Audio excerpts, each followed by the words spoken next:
put me in the banish spot. Let me just party. What up, guys? What up? You guys gotta see this interview with Shia LaBeouf, dude.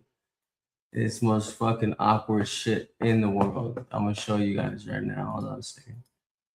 Y'all gotta watch this with me, dude. This is the most weirdest shit. Okay, I'm gonna use my phone. Okay. All right, cool. Here we go. Channel 5 News, what's up? We made it. Yeah, we made it. Live from Uptown New Orleans. Did it. Less than 1 week after Mardi Gras, right? We did it. Oh, exactly 1 week since Fat Tuesday. Bro, the fact that you're still talking, didn't you have a voice problem earlier? Yeah, I had a voice problem. What was the voice problem? I've just been touring a lot and just like yelling. What's touring? Just like going to different cities and screening documentaries. When I get on stage, I yell the name of the city. So I'll be like, Orlando. You should, yeah. So gradually it's faded. But I haven't yelled New Orleans yet. Maybe I could try when we wrap the interview. All right, don't do it right now. We got to talk. Okay. Let me know where we're going. I like this setup, bro. It's so solid, bro. It's holistic. Well, bro, thank you for making the time. Yeah. Appreciate it. Easy. I think a lot of people probably saw some of the Mardi Gras media coverage. No, I understand. Heard about the arrest and stuff. God bless them. Likely want to know how you're doing. Bro, I've been having a time of my life. You know, I got some contrition on my heart. You know what I mean? It's not nice to hurt people, ever. It's fucking lanes. People got hurt. I got to deal with that. I'm going to deal with that. I'm going to deal with that in full. I'll eat it all. It's on me. It's not on them. It's on me. I fucked up. It's on me. I fucked up. It's on me. Definitely. Yeah. So you take responsibility for 1,000%. We're not going to play games. Yeah. But I had a great time. Definitely. Just like partying at Mardi Gras. Sorry, this is not the most awkward fucking interview. I mean, when I first started watching it, I was like, what in the fuck is going on? But let's check this whole thing out. Hold on. It's just kind of funny, to be honest. No, more than that. Something further than that. Something like sacred, bro. Something like, joy is sacred, bro. And we're in, I don't know. I keep talking like weird, like, because we're camered up. So I'm thinking I got to talk for a big audience. I'm going to talk for me. Let's start over. Click. Start the whole interview over. Start the interview over, bro. All right, we're here. Shia LaBeouf, live New Orleans, 1 week after Fat Tuesday. How are you doing 1 through 10? Blessed. Okay, so that's a 10. It's a 10. Yeah, bro, I feel good. I mean, you know, I got shit I got to answer for, but overall, I feel good. I came out here heartbroken. I speak to you now as a man who's filling my heart up. How long have you been in New Orleans for?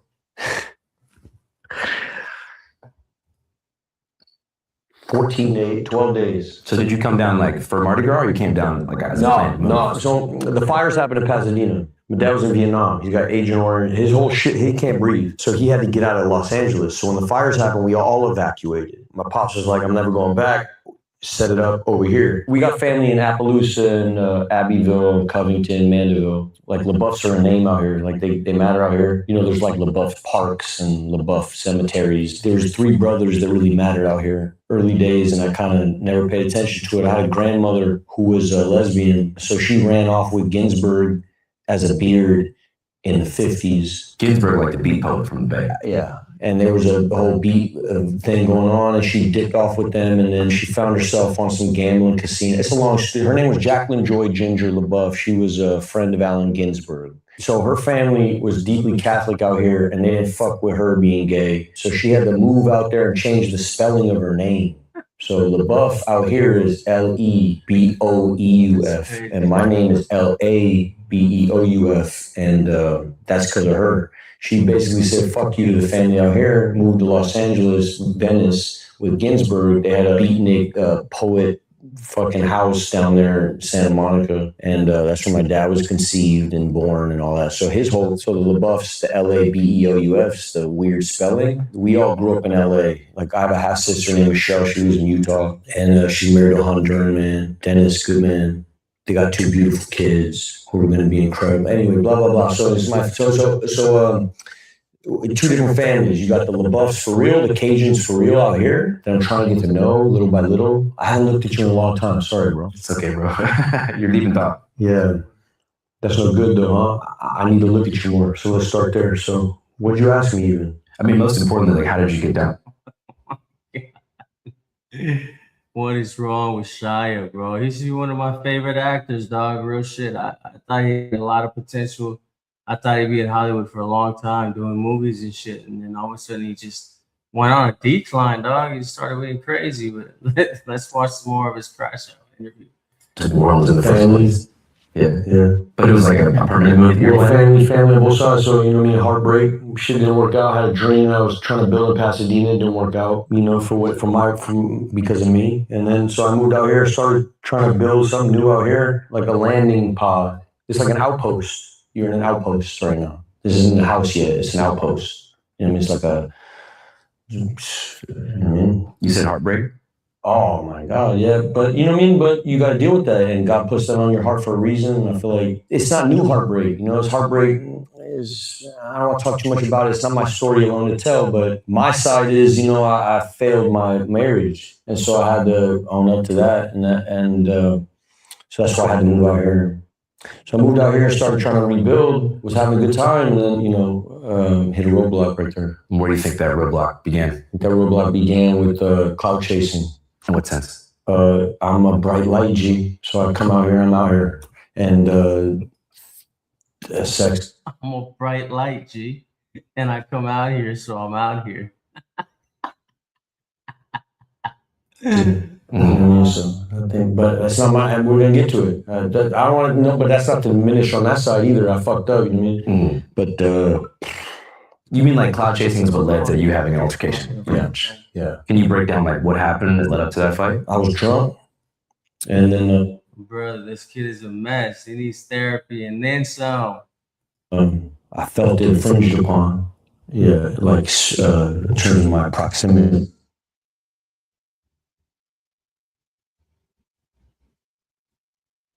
Sorry, somebody messaged me. I wasn't in the right line. This dude just came and did an interview with somebody over here, lied his ass off, said he was sober. Yeah, so it's on me. Yeah. Yeah. Just trying to get into the mechanics of how that happens, because you know so much of this story is about you being a public figure and being in the limelight for so long. Anytime you pop out somewhere, especially on the party tip, the first thing people are going to say is like, "Let me get a picture, let me take a video." What was it about these particular interactions, like at our bar specifically, that like made things escalate? You think? I don't know, bro. I have no idea, bro. I'll be honest with you, it's probably just my fault, bro. Somewhere, I don't know how. Well, I'm gonna figure it out, dog. You're catching me. This is why it's beautiful. I don't know many people be open to this. I don't have answers yet. You know what I mean? I don't have any answers yet. I'm in the middle of it.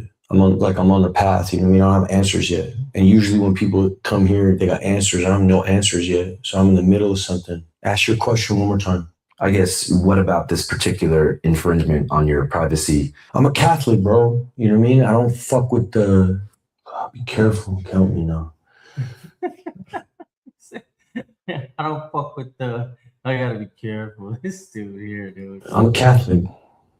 What does that have to do with like you feel like?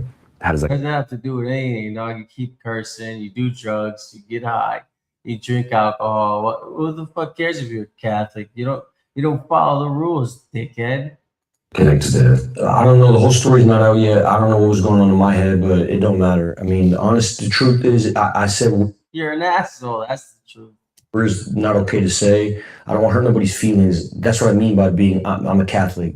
Is I'm not supposed to. Hell no, you're just trying to hide behind God and the Bible. You ain't shit, bro. I'm not supposed to be out here. You know, I'm wrong for what I did. Is what I'm saying. How was the experience of going to jail and everything like that? Oh, cute, like fun, like whatever, cute. like stupid, like Mardi Gras. It was cute. What was it like at OPP? What's OPP? Orleans Parish Prison. Oh man. shit! You got all the fucking slick ass names. I don't know, bro. I went in there. I was like, hey, let me get a coffee. They're like, shut the fuck up, man. We don't give you coffees out here. So, but they were all nice to me, bro. I got cold. They gave me a blanket. Nobody was really talking. It was crowded. It was Fat Tuesday, so it was super crowded. And then it got more crowded and more crowded and more crowded. But that was fun. And then it's pretty cute. There was one dude who popped off bad, but nothing really.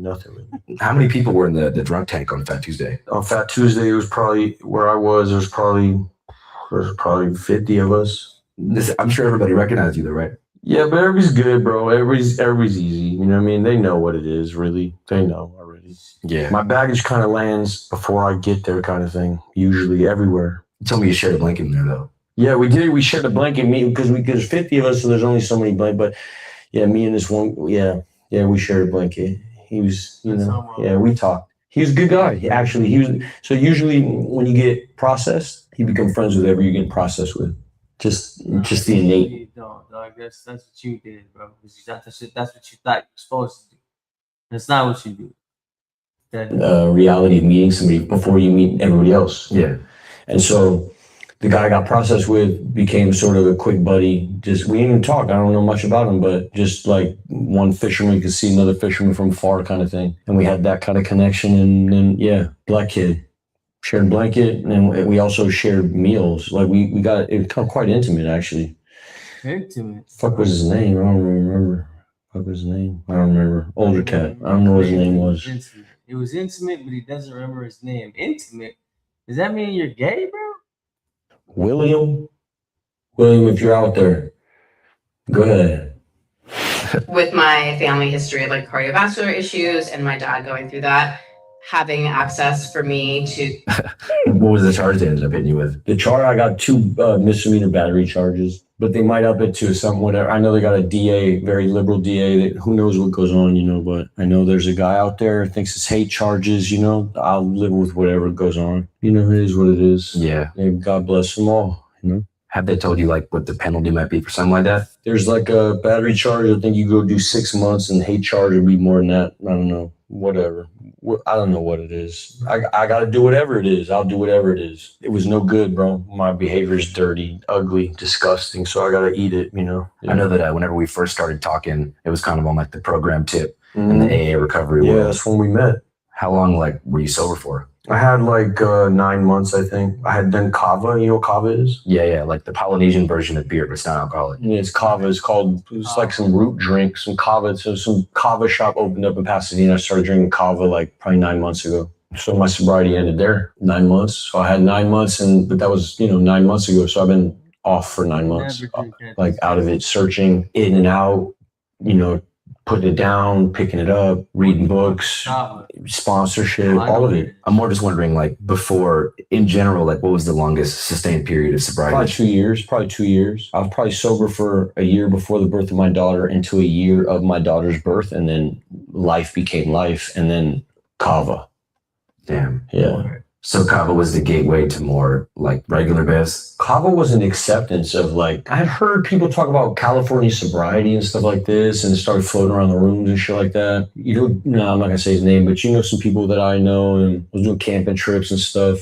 Dudes were talking about ayahuasca, spiritual journeys and shit like that. We're talking about deep, like how to get to God and stuff like that. Joe Rogan, you just get flooded with a whole bunch of info, and as a sober man, then it was like, I remember being on a road trip with a kid, we wound up in Barstow or something like that. Went to an AA meeting. One of the guys that was in the meeting was, I shouldn't have said it. I said it again.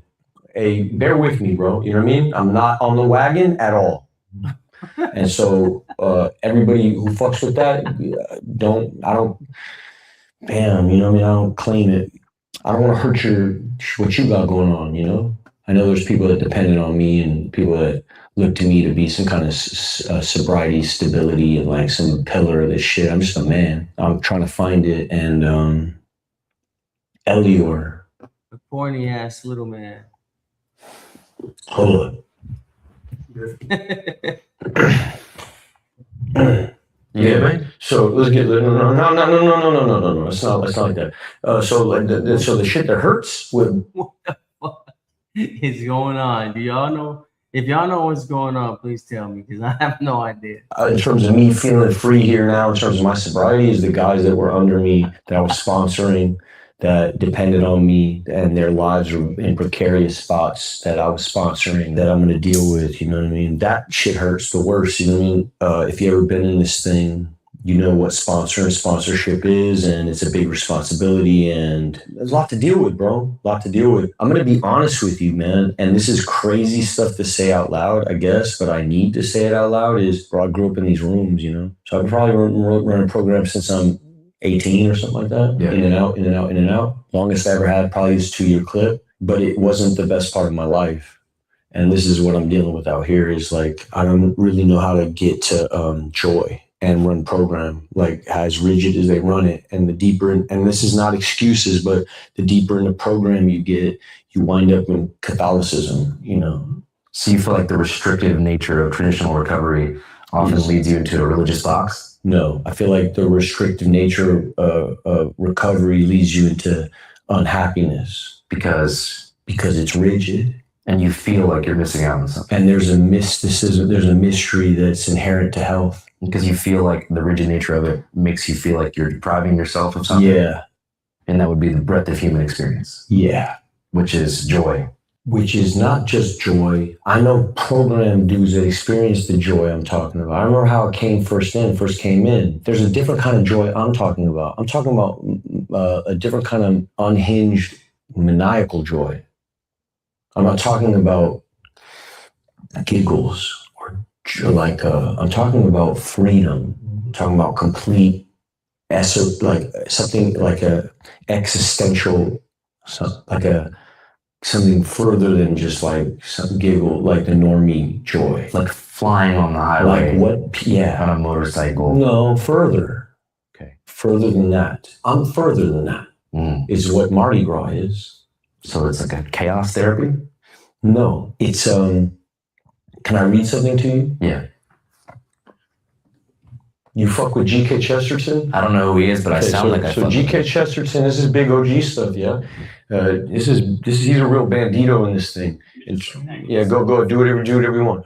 In terms of this Christian shit, he's real bandito, this guy Chesterton. Let me read this to you, yeah? And it speaks to me. Mysticism keeps men sane. I'm not trying to be dramatic, yeah? I heard some motherfucker say I was performative today, it bothered me. Doesn't seem like it to me, man. All right, here we go. Mysticism. Performative. This dude is funny.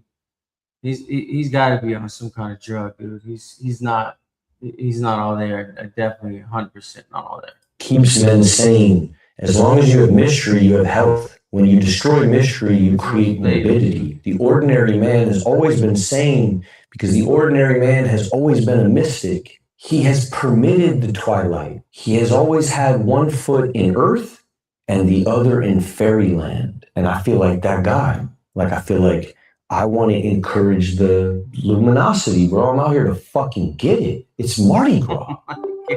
You shouldn't have to pay expensive out-of-pocket costs for therapy. Oh Through my Rula, you can find a provider who meets your need.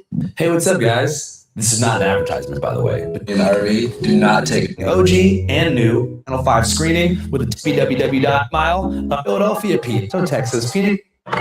Carnival of sorts, I'd say. Do you feel true joy? I feel connected. You know what I mean? I feel connected to people. I take a bunch of pictures like I'm a golden retriever or a governor or something like that because I like what it does for people's lives. I remember trying to get Mike Piazza's autograph, motherfucker. You know what I mean? For my whole life, Mike Piazza. Were you waiting outside the fence? Every day, this guy, bro. We used to go to Dodger games, Big Brothers program used to give these tickets out. You go to fucking Dodger game. Me and all of them dudes would be sitting in the parking lot. Brett Butler always signed. Hideo Nomo always signed.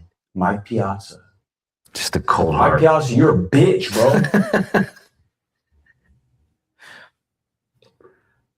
How many times do you think he rejected signing up? Every day, bro. I used to go out there 90 times probably. Rejected me 90 times. So what it did was, I'm going to sign them all. So when I got on, it was like, yo, fuck Mike Piazza. So you don't turn down any pictures? Never, ever. Not unless I'm with my kid or I'm eating some food or I'm chasing some ass. Because you feel like you're helping people, validating. Yeah, what did God do it for? Why did he do it? Why did he do this to me? You know what I mean? What is the purpose, bro? Like, why did he do this for you, Andrew? In terms of giving me why did God do it, bro? What did he do? Why? All right, so shut up for a second. What are you good at, Andrew? Being Andrew, doing this shit.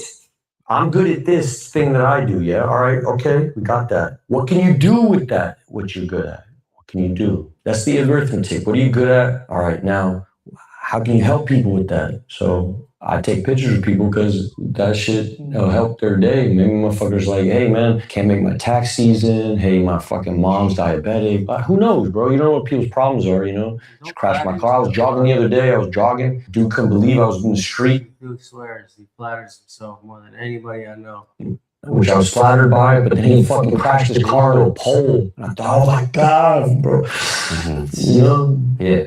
How do you help that guy? How much of your life have you been living like this for in terms of people taking pictures with you, like living as a public figure? Did it start when you were 18 or was it younger than that? Man, I was on a even Stevens shit was like popping hard. If you were a broke kid in America, everybody watched Disney Channel and Nickelodeon. You know what I mean? It was like everybody would just sit at home and watch that thing. So I grew up with everybody. We all grew up together, and that's what it is. So I know what that is. It'd be like me running into Will Smith. Give me a picture. I grew up with you. You owe it to me. You're my uncle. You know? That's how I feel about Will Smith too. He's my fucking uncle, bro. It doesn't matter what I don't give a shit. It's my fucking Uncle Will. Like everybody else in America, don't act like, it's just what it is. So I'm in this weird category of, I have this familiarity with people, and yet I'm trying to do this artist thing, but it's deeper than that because it's like family. You meet people, they don't give a fuck about art. People just want to hug you because they're your cousin in a weird way. It kind of goes back to something you mentioned earlier, which is like, there are people who like cross boundaries as a public figure, but then you also want to please people. Yeah. So how do you walk that line? Well, you got to be authentic or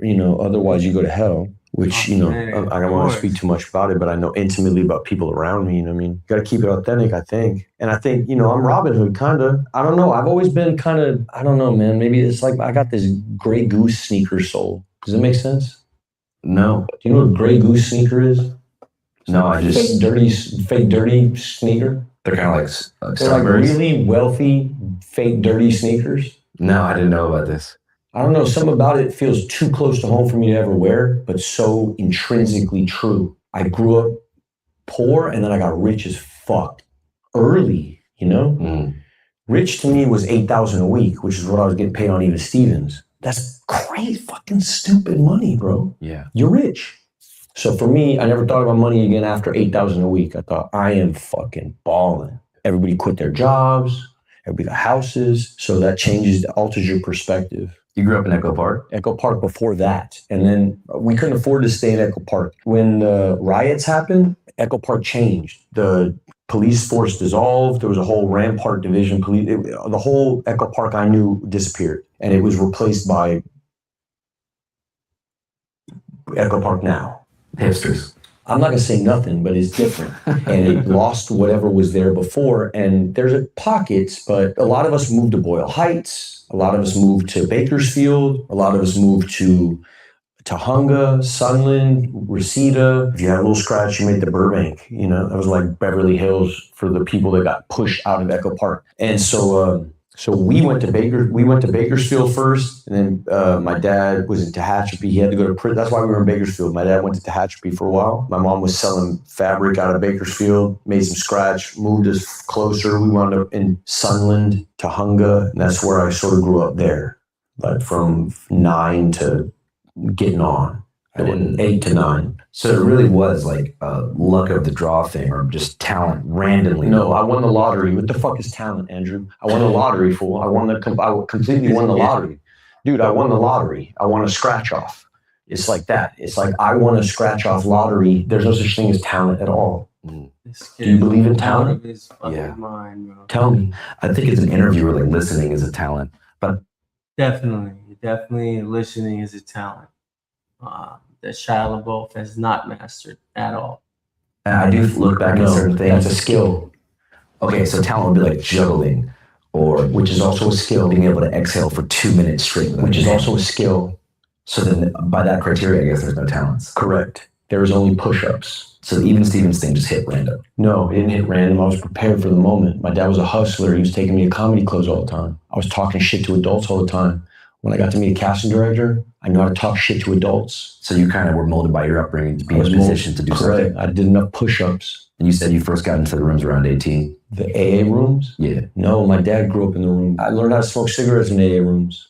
My dad was in AA when I was, before I ever got on. My dad was a junkie my whole life, and God bless him, the fool ain't no more. For real. Yeah. He's clean, I'm not. G shit, bro. G shit. Go ahead, Dad. What do you think has been like behind your decision to get sober every now and again? Usually, I've been forced to get sober by the court system usually, and then women get scared, so then you gotta stay sober for the girl. So you feel like most of your decision to like lay off the drinks was external factors? Yeah, the business, the job, holding on to the career, holding on to the girl, holding on to family, holding on to fear and all the shit, people around you. You know what it is when the walls close in. You just want to calm it down. So you make a bunch of decisions that are inauthentic because you just want to calm everything down. especially when you provide for other people. Especially when you're the racehorse, yeah, for sure. Then you gotta. Then it's more than that. You know what I mean? I just noticed my personal experience. Like when you're going through a super hard time, it's really best to put the bevs down.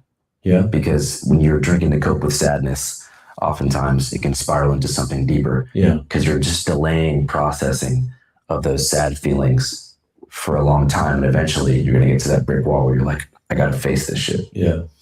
And I understand the context with which you said it, and also like the assumption one makes when a man gets divorced and is publicly sober and then publicly drunk and then fighting people in the street, getting arrested, trying to come back, trying to earn the bureaucratic Hollywood shit, trying to get back on.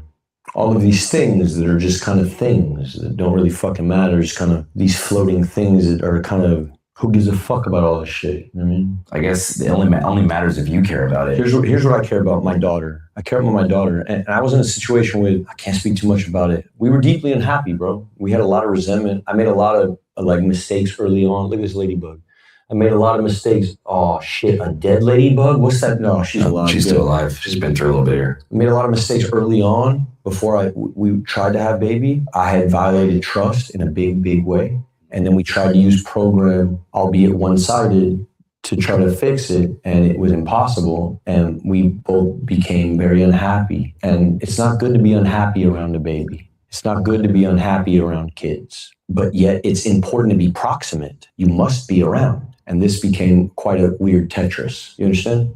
Yeah. The person you're with is pushing you to do program. No, sir. No. I loved program for a very long time. And yet I am a big God boy. You know, I'm big, and I found God through program. So I don't know, I'm on a circuitous path. My path isn't over. I'm still in the middle of it, but I'm on the path. You know what I mean? I'm not just out here being debaucherous. I don't know if I'm drinking that to be cool on your Channel 5 fucking cool fucking let's get it type of shit, or if I'm drinking that because I like want something to drink right now, or if I want to be drunk. I don't know why I'm drinking that right now. I can't tell you why.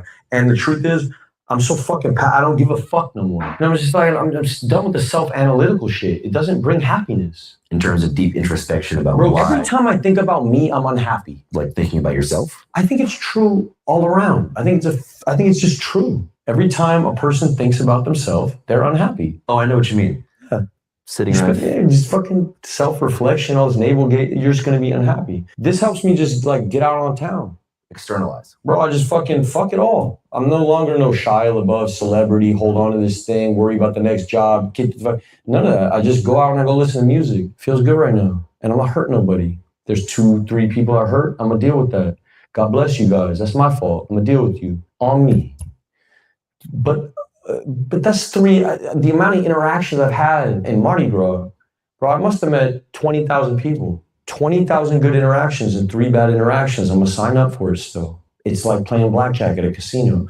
I see you making uncomfortable moves. No. I'm just moving forward. Okay, go. All right. No, but I'm thinking like, you know, you're going to jail for fighting when you're out drinking. Is that not a wake-up call of like, damn, dude, like... Nah, because it wasn't bro, I'm not a fighter, bro. These people are clout chasers. But I'm saying going to jail, like, have you thought like, damn, maybe if I wasn't drinking, that wouldn't happen? Like, who gives a fuck, though? It's another experience. Yeah. Jail will be another adventure. Yeah. What are you gonna do? It's cool. That's like the Hunter S. Thompson viewpoint. Who gives a fuck? Yeah, I'm with God, bro. I just move with God. God's gonna move me around. Yeah. And you feel like you found God through AA. Yeah. Whenever they talked about the higher power, I always put it as like my inner child, like my 8-year-old self, like full of curiosity, who never even thought I'd be at a bar until 6 in. You know, it's like imagine him watching you doing what you're doing. I Like, swear you're it's gonna call that. the same guy again at 7 in. Yeah. You know, like that kid would be like, what do you mean? You have a successful YouTube channel. You support your mom. Go get some sleep. And like that ended up sort of being like my big homie was my little self. I know for some people, it can be like a God thing. I like that. Yeah. You think God's like a monotheistic singular deity? Do I? Yeah. Yeah, I believe in the Trinitarian church. Yeah, I'm a Catholic, full blown. Yeah. I got baptized Catholic. I just haven't really followed it much. I get it, and if I had probably come up like you, I'd probably shuck and jive too. You know what I mean? I didn't come up that way. I came up with my dad was in the Mongols. My mom was a hippie. We had no God in the house. We had a bunch of religious art. My mom loved art, so I had a bunch of Caravaggios and shit in the house. We loved art, but we never read the Bible or nothing like that. And then I got bar mitzvahed. I wasn't into that shit at all. Big internet lore is also that you're like down from a hood in LA. It's true. Can you elaborate? Harpies 13, my key holder's Conejo. It happened through a film. I was prepping a movie. I asked if I could. He told me what the requirements were. I said yes. We love each other, all of us. We are all, most of us fathers. Most of us are trying to live good lives. Most of us are God-led. Did you have to get like jumped in or anything? Nothing silly like that. No, come on. When I joined, it was I was 36, and it was like they had already done all the rowdy for so many years that I'm kind of the t-shirt salesman. And that was when you were filming for that role as Creeper, right? Yeah. Hell yeah.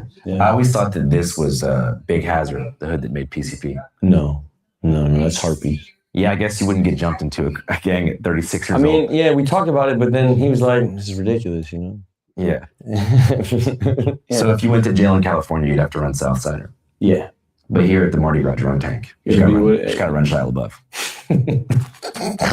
To be honest with you, bro, it's love all around. It fucking is. All that other shit, like, I'm not pushing no line in California neither. I'm Shia LaBeouf, bro. I was in holes. The fuck are we talking about? Like, really?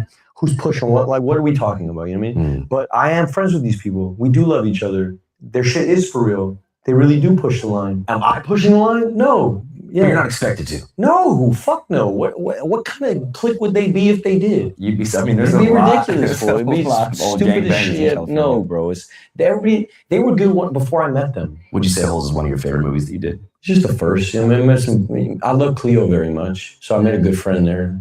He's a good boy. Yeah. Yeah. I like Disturbia. Yeah, that's another one. I didn't make no friends there. Golly, what is this interview, bro? I'm gonna get in trouble anyway, so who cares? Fuck it. Fuck it. Yeah, God help me. Cat's out of the bag, yo. Shia LaBeouf is a celebrity. He's in big movies. So when he pops out and gets busy on the streets of New Orleans, it is big news. We're talking headlines, major mainstream media coverage from the even Steven star himself. In fact, so much coverage, as a news consumer, it's hard to figure out what the frick is going on. For example, AP News said he was arrested after an alleged fight during Mardi Gras in New Orleans. The Hollywood Reporter said he's been on a bar crawl and that he's terrorizing the city. TMZ just posted a mugshot. Altitude led by saying that he was accused of shouting homophobic slurs at a drag artist during Mardi Gras arrest, which it seems may have been true. But now pivoting to his private life, which apparently is our business. It says here on page 6, Mia Goth wants ex-Shia LaBeouf to go to rehab after Mardi Gras bar brawl arrest. Also page 6, 2 days later saying, shirtless Shia LaBeouf goes for a run, dines alone after being shut out of multiple churches on Ash Wednesday. Yes, you heard that right. The day after getting arrested, Shia tried to go to not just one, but 2 churches. A real man of God. So as illustrated by all this different coverage, we have one dude with a very active week, and most people, depending on what media market they were in, only saw whichever story the algorithm picked for them. And that's where Ground News fixes that. I got it pulled up right now.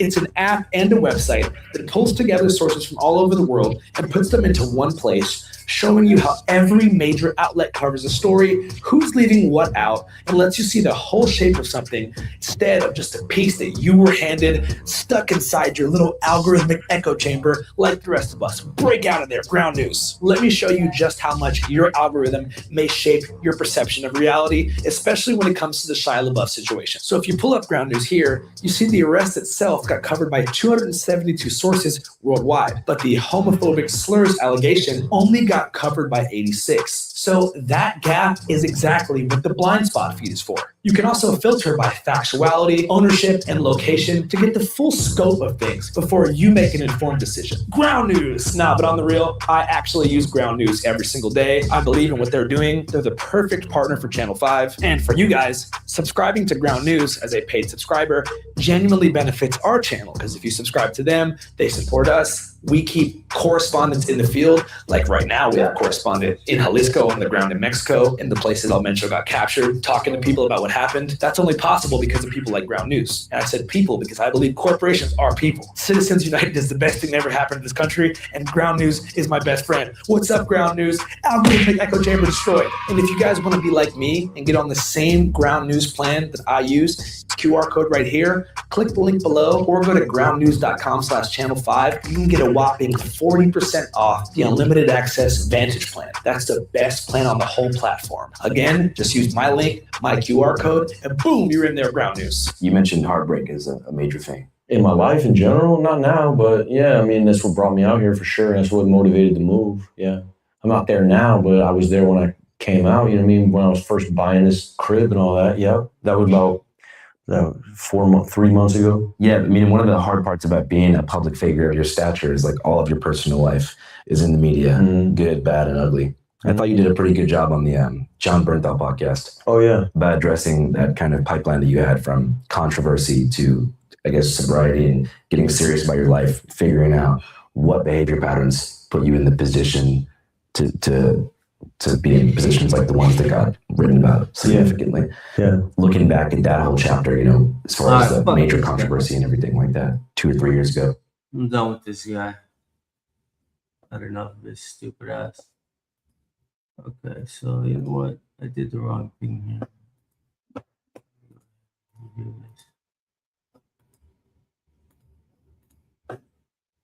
Okay.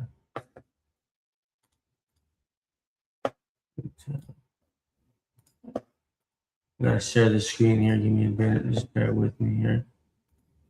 There we go.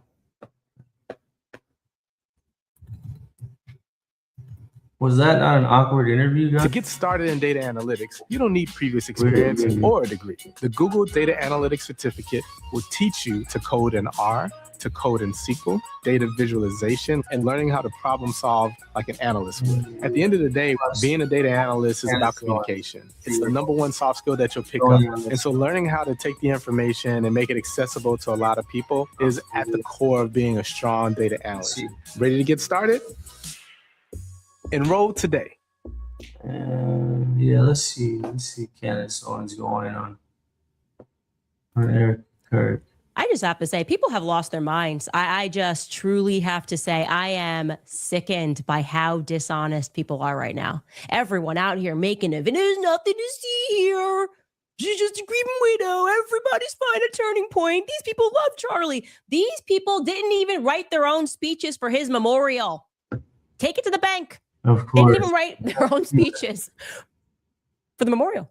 They had people writing their speeches. That's how little these people cared about Charlie Kirk. Charlie was a means to them. Go ahead, call me a monster. Make a video. You're out here telling you it's okay. I'm gonna debunk what Candace is saying. Okay, Erica lied. Okay. Well, yeah. Well, that's how some people grieve. They grieve by lying. They grieve by lying. You guys need to settle. What's poppin', y'all? We've heard of people getting bullied out of music genres. We heard of people Simple of the Year, Neon. Getting bullied out of groups. But to hear somebody getting bullied off of a platform, and we're not even talking about getting banned off of a platform. We're talking bullied off of a platform because of how unwelcome he was there, is none other than Neon. So Neon recently just got back from an event, Mr. Beast like streamer event for a YouTube video he was doing. And he had been streaming on Twitch for at least a year and a half. So the background on Neon is he was originally a YouTuber / Twitch streamer. And then, yeah, he did a bunch of stunts. He was in the 2K community. He was a really, really like toxic kid, almost psychotically toxic. We're talking about like the kid faked his death and he faked cancer. And I think he faked something else. Like just insane levels. Well, and then he was very, very toxic even when he became like 18, 19. And over the past year and a half, 2 years, he's actually really, really cleaned it up. I have.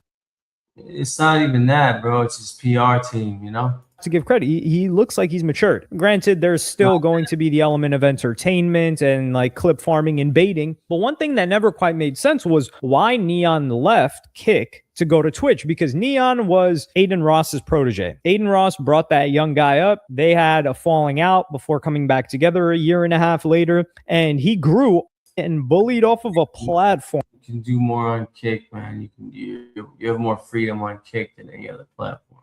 And we're not even talking about getting banned off of a platform. We're talking bullied off of a platform because of how unwelcome he was there is none other than Neon. So Neon recently just got back from an event, Mr. Beast like streamer event for a YouTube video he was doing. And he had been streaming on Twitch for at least a year and a half. So the background on Neon is he was originally a YouTuber / Twitch streamer. And then, yeah, he did a bunch of stunts. He was in the 2K community. He was a really, really like toxic kid, almost psychotically toxic. We're talking about like the kid faked his death and he faked cancer. And I think he faked something else. Like just insane levels. Well, and then he was very, very toxic even when he became like 18, 19. And over the past year and a half, 2 years, he's actually really, really cleaned it up. I have to give credit. He looks like he's matured. Granted, there's still going to be the element of entertainment and like clip farming and baiting. But one thing that never quite made sense was why Neon left Kick to go to Twitch, because Neon was Aiden Ross's protege. Aiden Ross brought that young guy up. They had a falling out before coming back together a year and a half later,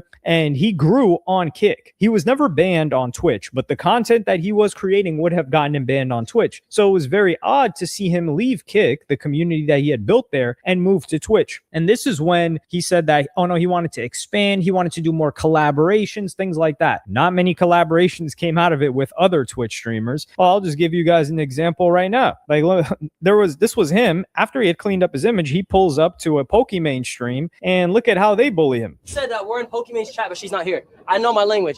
Yo, chat. Do y'all know? I think you should say something in Hindi. Hindi? Yeah. Panchot. Okay, hold on. It's family friendly. Oh, Puti Panchot. Sorry. I need to go. Oh, it's okay. It's okay.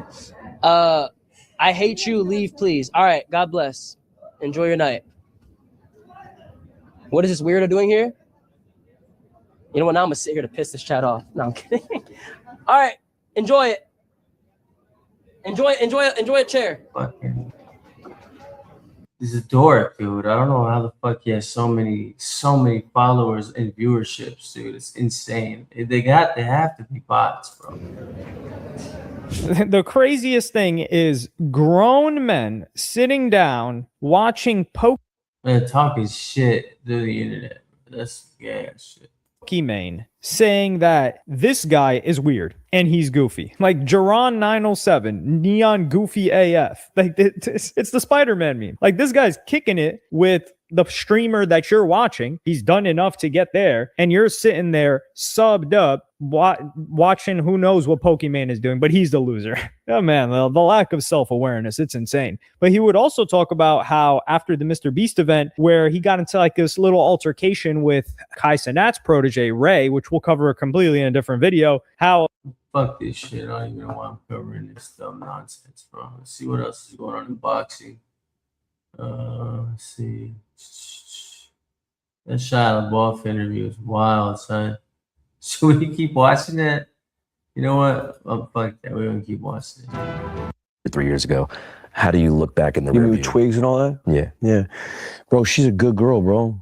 That's a good girl. But looking back in the rearview, do you feel like working the program after that helps you kind of rectify? Nah, because the program, you know, sometimes when you get arrested, the court just says, hey, you got to go do this or that to like mitigate charges, you know? So they force you to do like rehab and like go to, you know, anger management. So like, that's not what the issue with me and her was. The issue with me and her had to do with jealousy and bullshit, manipulation, and some stuff she talked about and some stuff that, you know what I mean? But that's my fault too, right there. You know what I mean? That's on me too. You know, Twigs and all that? Yeah. Yeah. Bro, she's a good girl, bro. That's a good girl. But looking back in the rearview, do you feel like working the program after that helps you kind of rectify? Nah, because the program, you know, sometimes when you get arrested, the court just says, hey, you got to go do this or that to like mitigate charges, you know? So they force you to do like rehab and like go to, you know, anger management. So like, that's not what the issue with me and her was. The issue with me and her had to do with jealousy and bullshit, manipulation, and some stuff she talked about and some stuff that, you know what I mean? But that's my fault too, right there. You know what I mean? That's on me too. It's not on her. That's on me. That's a good girl. She's a fucking incredible artist, bro. Pay attention to her work. She's amazing. When you say it's on you, like, whatever she said, run with most of it. Were you able to work some of that stuff out behind closed doors? Yeah, I mean, it really comes down to, you know what I mean? Yeah.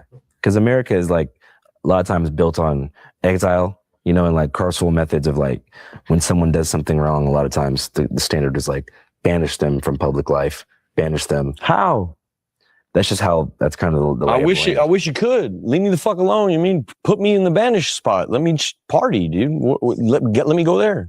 But I guess the idea is like, you know, you mentioned it earlier, like when you go to jail, you took responsibility for it. Yeah. So it's like when you mess up, when you're drunk and you do something wrong, you hurt somebody, what is the path to restitution? Is it like living, you know, in the proper way to minimize that in the future? Or is it like taking actionable steps behind closed doors to like rectify that shit? Mm-hmm.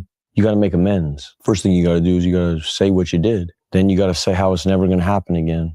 And then you got to show and prove. What do you think's the best way to like show and prove after something like that? Something like which? Just anything, like going to jail, getting Jail, into like a fight. which part? I guess we could go one by one. There you go. With the Twigs thing. Twigs thing. So one way you can never run into that again is, you know, be straight up with people right away. When the relationship isn't working out, walk away. And then as far as a situation with like bar fights and shit, how would you minimize that in the future? With bar fights and shit, how you minimize that in the future? Boy, you got me. Wait a second. Yo, this kid's a mess for real. I feel so bad, bro. I feel bad for you, kinda. I got a better answer. Give me a second, bro. Okay, cool. I really do feel bad. I had a real look how smart I was right here, bro. I look like a fucking scholar right here with this shit. Look at my fucking look how I did it right here. Wait, look at the shape. Fool. You do look okay. pretty Stop smart. for a second. Let me think for a second. Look at the shape though. I look like I'm thinking, huh? Look at I'm thinking hard as fuck, bro. Oh my god, I'm thinking so hard. What was the question? It's like the whole thing is like, you know, if you're gonna keep staying out, partying, having fun, probably gonna want to like create almost a harm reduction. Here's the truth. Here's the truth. On Mardi Gras, everybody's got motivations on Mardi Gras. Mardi Gras is Mardi Gras. God bless these dudes. I'm sorry it happened. Mardi Gras. They want to make it an extra thing. I understand. Go ahead, bro. Go ahead. Get it. Go. Well, I just think, right, like if you're gonna stay out and keep doing this. Look, here's my truth. I'm in the street all day. Mm-hmm. Yeah, I'm outside all day long before Mardi Gras. After Mardi Gras, I'm outside all day long. This city is love, bro. I get no fucking weirdo from no weird. There's not an ounce, not a smidgen of any weirdo out here with me walking around. Yeah, it's love. Shia LaBeouf is in that bag, dog. I'm out of here, yo. I'm gonna have to go take a nap. Fuck this. Out of this, motherfucker. It's good knowing y'all. Peace.